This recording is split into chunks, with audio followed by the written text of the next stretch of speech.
Bill Cosby has gone missing after being ordered to pay a $60 million civil judgment. A California jury has awarded a woman who accused comedian Bill Cosby of drugging and assaulting her close to $60 million. Now, the civil jury sided with Donna Motzinger, who says the comedian abused her in 1972 after giving her a glass of wine and a pill that left her incapacitated. Now, Cosby has denied assaulting anyone, and his lawyers plan to appeal. He, remember, has been free since 2021 when his criminal assault conviction was overturned for procedural reasons. Reports are circulating. It is alleged that Bill Cosby is attempting to dodge paying that $60 million judgment. No one can find him. All right. Now, look, most of us, we're not dealing with tens of millions of dollars in legal battles, especially not for something as sick and heinous as what Bill has been dealing with, right? But here's the terrifying economic truth that almost nobody realizes until it's too late. The exact same legal machinery used to go after celebrity millions is used every single day against regular, everyday income earners like us. Now, look, more on Bill here. Where in the world is Bill Cosby? His whereabouts, again, absolutely unknown. The guy owns property all around the United States, maybe even in other countries, and he is trying hard to disappear. Bill Cosby's not a young man. I believe he's pushing 90, 88 years old. Uh, None of us are immortal, right? Maybe he's trying to run the clock out.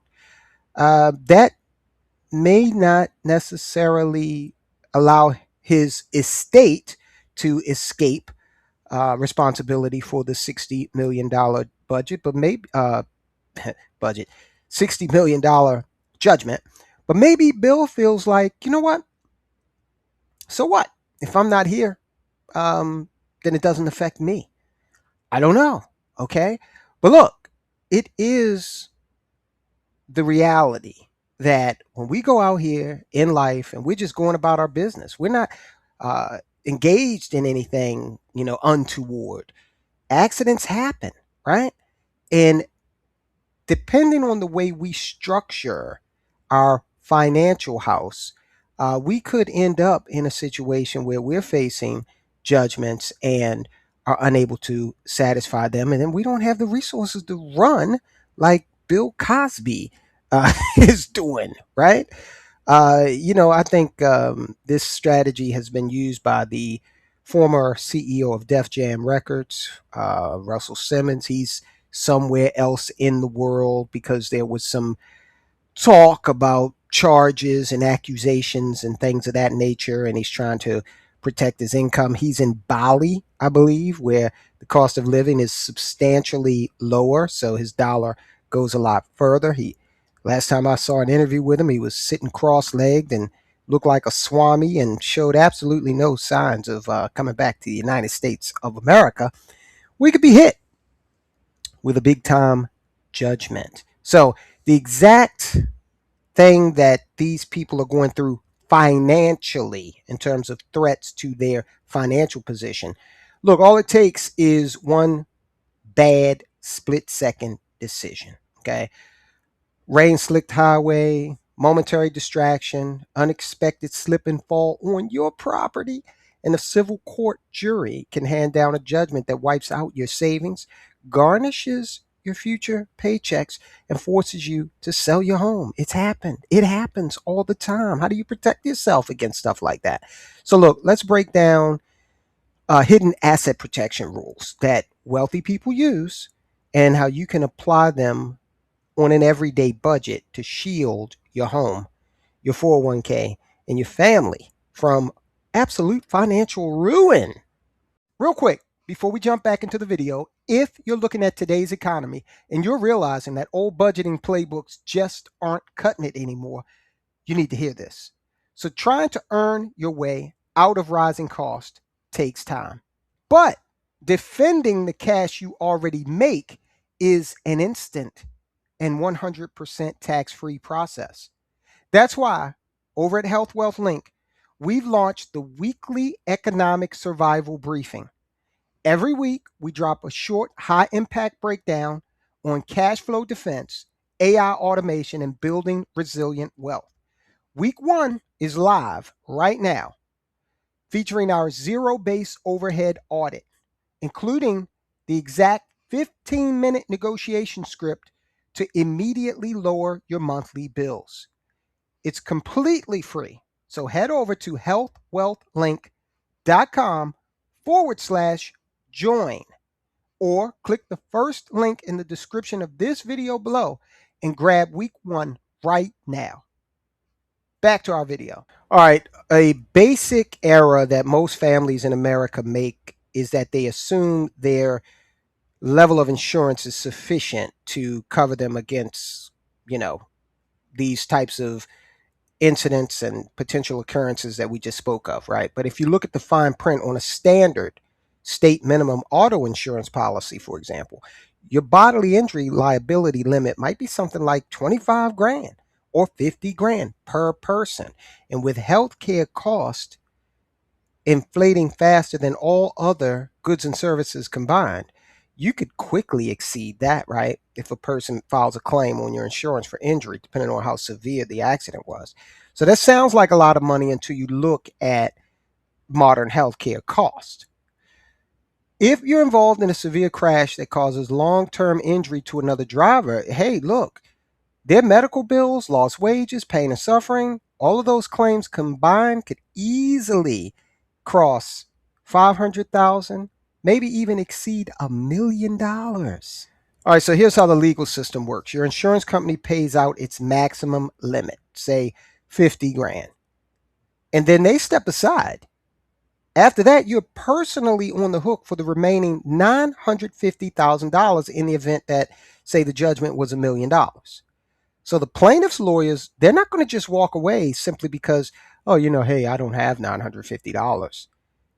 They will file liens against your real estate, freeze your bank accounts, and demand the forced sale of your assets. So how do you stop all that before it happens? You don't have to run like Bill Cosby. He's dealing with something altogether different, right? I think a lot of what Bill's running from is his conscience, not just the financial issue. But you can't run, Bill. Well, I mean, you're on planet Earth. Everywhere you go, there you are. The absolute least expensive, highest return asset protection tool in the financial world is something called personal umbrella insurance. An umbrella policy, it sits directly on top of your existing auto and homeowners insurance. If a civil lawsuit exhausts your primary insurance limits, the umbrella policy then kicks in to cover the rest, up to $1 million, 2 million, more in some cases. You got to talk to your insurance provider about what you need, right? Your property and casualty insurance provider about what you need. Now, here's a wild part, okay? Because severe lawsuits are relatively rare compared to like fender benders. A $1 million umbrella policy typically costs between $150 to $300 a year. All right, so it's peace of mind. Suits rarely get up that high, right? But don't take a chance. It's just like, your chances of getting struck by lightning are not too good.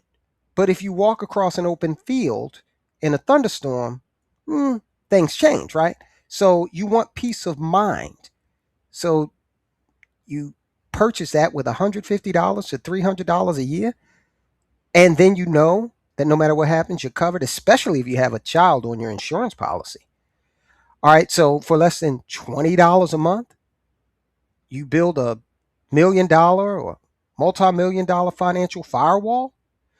So not only does it pay out the damages, but the insurance company's high-powered legal team is obligated then to defend you in court under the rules of and terms and conditions of most of these umbrella policies. Again, read the fine print, ask plenty of questions of your property and casualty insurance provider.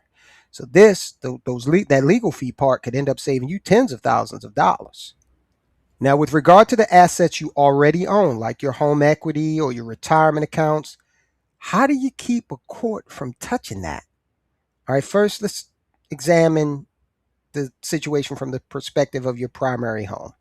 So, depending on the state you live in, your home is an asset that is protected by the homestead exemption, depending on the state you live in. Okay. Some states, like Florida and Texas, they have near unlimited homestead protection.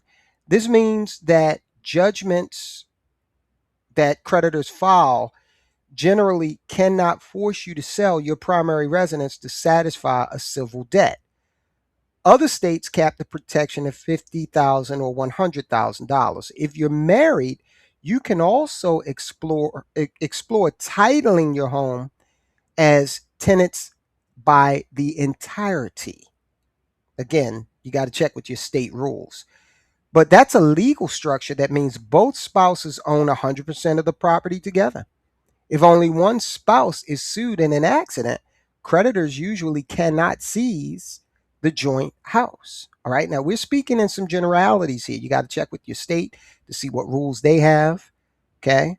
Just to be sure. All right. And then when it comes to your retirement accounts, look, you've worked. You've been diligent about putting money over in the 401k, over into cash value insurance policies, a Roth IRA. Here, you got to take a look at what it is a huge win for regular earners. That 401k and those pension plans, they're actually protected by federal law, the Employee Retirement uh, Insurance Security Act, ERISA. So that means that even if you get hit with a massive civil judgment, creditors generally cannot touch your 401k. IRAs also carry strong legal protections under federal bankruptcy and state laws. Now, look, here's the golden rule of asset protection: you can't protect something after the incident has occurred. Asset protection only works before the lawsuit happens. So, in law, there's a concept called fraudulent transfer. If you get into a major crash today, God forbid, okay, we just, again, if someone gets into a major crash today, they need to realize they might get sued tomorrow. And in the event they quickly try to transfer the house or the cash to a family member, the courts will overturn the transfer, penalize you, and severely, you know, mete out different types of punishments, up to and including snatching the asset away from you. So, look, Bill Cosby, he's a very wealthy individual. He's been accused of some very heinous things. You're not in that situation, but even these lower tier accusations, like you being responsible for a car accident, or oh, I slipped on a patch of ice out front of your house, uh, those could impact you. So while wealthy individuals don't wait for a process server to knock on their door, they build their legal shields while the skies are clear. You should do the exact same thing. All right, so what should you do at this point? It's very simple. Just call your property and casualty insurance provider, your agent, and ask about adding a $1 million personal umbrella policy. Now, if you've got a house that's worth 1.5 or $2 million, you might want to ask about a higher level of protection. Check with your realtor and get some comps run and see how much your house is valued at today, right? You could have been in there for 20 years. You bought it for 250. The way real estate is going now, depending on what part of the country you're in, you could be looking at, in some cases, $1 million or more worth of equity. Um, Check your state's homestead laws and review how the home deed is titled. Okay, make sure if you want to leverage that option, you can. And look, build your wealth. Keep doing that, but make sure you protect it at the same time. Okay, so go ahead and hit that subscribe button. If you see Bill Cosby, let him know, hey, they're looking for you, buddy. And hit that thumbs up. I really appreciate it. Thanks, guys. I will talk to you in the next video.